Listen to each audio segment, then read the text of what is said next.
Hello folks, my name is Les and I'm the Monster Painter, and today we're going to be digging for tabletop miniatures, not in the most unlikely of places, but at the most unlikely of times, because it's Saturday night and the price is right. So clearly, a Saturday Night Live Trivial Pursuit game is going to have a lot of components that aren't of much use to a tabletop gamer. These things include the DVD, rules, a Trivial Pursuit board, oh, the shrink-wrapped questions. Ooh, look. There is a little math rock in there. Ooh. But what we're really after are these guys. And look at that. Nicely packaged. No pool noodle sword for this samurai. So, I can hear all of you guys out there saying, but Monster Painter, that great big ugly clunky base makes it useless for tabletop gaming. Well, my friend, with the use of such advanced technology as a screwdriver, these things come apart pretty quickly. And it's a simple matter of unscrewing it. Ooh, look, a screw into the screw bag. Well, we're almost there.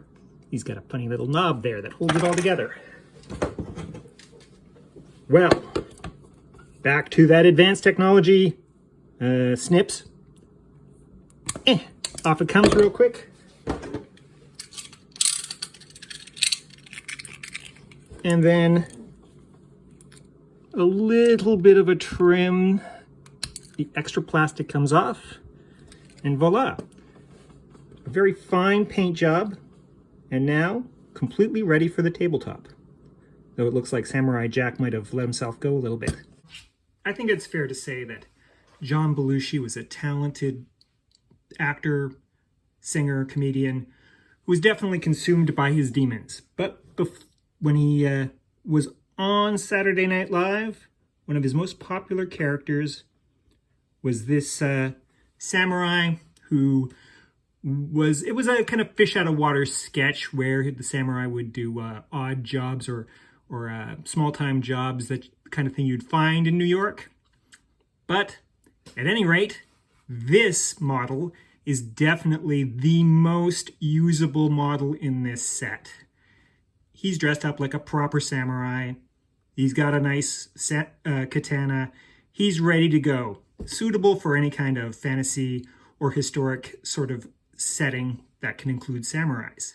The next model, and the next most useful model, is also given to us by a comedian of great talent who was taken from us too early, and that would be Chris Farley and his character Matt Foley, who is such a dopey everyman that he is perfect for zombie survivor games.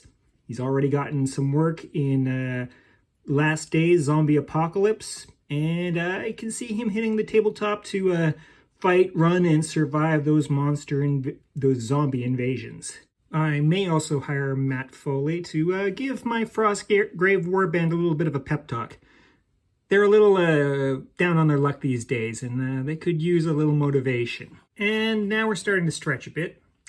If you play any of those fantasy monster football games, you know, Blood Bowl, Blitz Bowl, Guild Ball, Battle Ball, all those crazy monster football games, well, you might be able to find a use for Will Ferrell's Spartan Cheerleader, who, of course, does absurd and ridiculous cheers.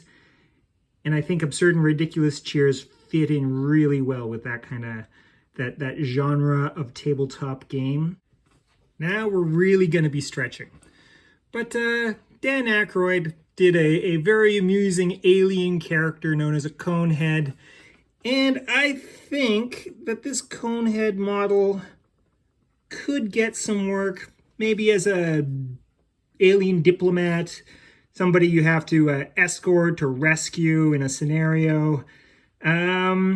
Otherwise, he's going to end up in the creature cantina in the background. At any rate, he's a funny guy and definitely worth rescuing. Now, Molly Shannon's character, Mary Catherine Gallagher, is definitely not my favorite SNL character, but she's quirky, annoying, and awkward, and exactly the kind of person who is constantly in need of rescue. So I am sure you can get use out of this, well, weird armpit smelling girl.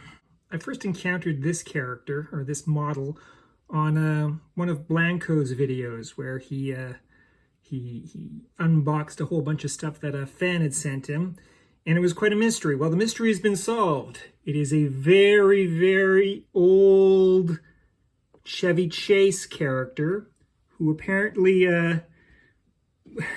would knock on people's doors and try to get them to let him in as a Jaws character, I guess. I suppose that's what was funny way back in the black and white days.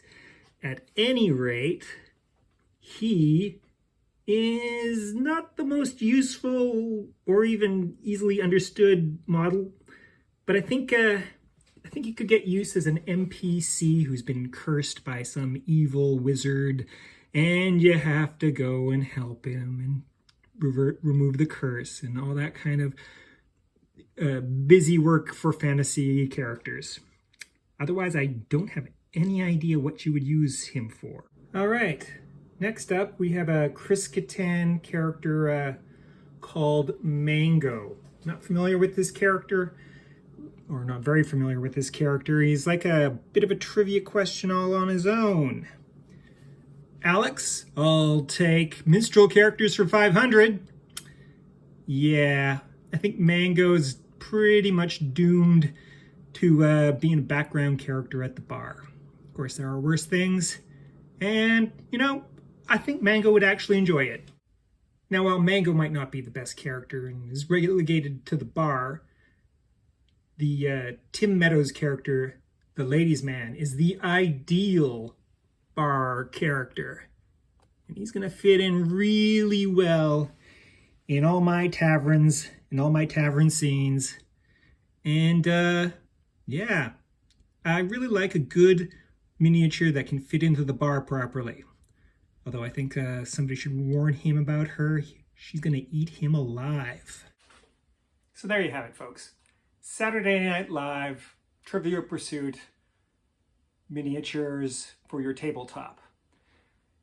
You might have noticed they got big, chunky stands still, making them look a little loomy and towering over the 28mm miniatures. They may be a bit out of scale. Still, I think they work pretty well. The paint jobs on them are quite nice, and they're not going to really require any touching up or extra work.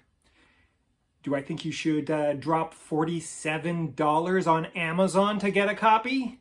Hell no!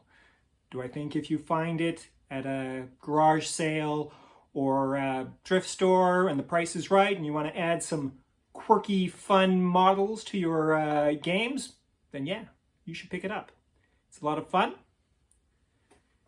I'd like to thank everyone for watching. If you enjoyed the video, please remember to hit like and subscribe.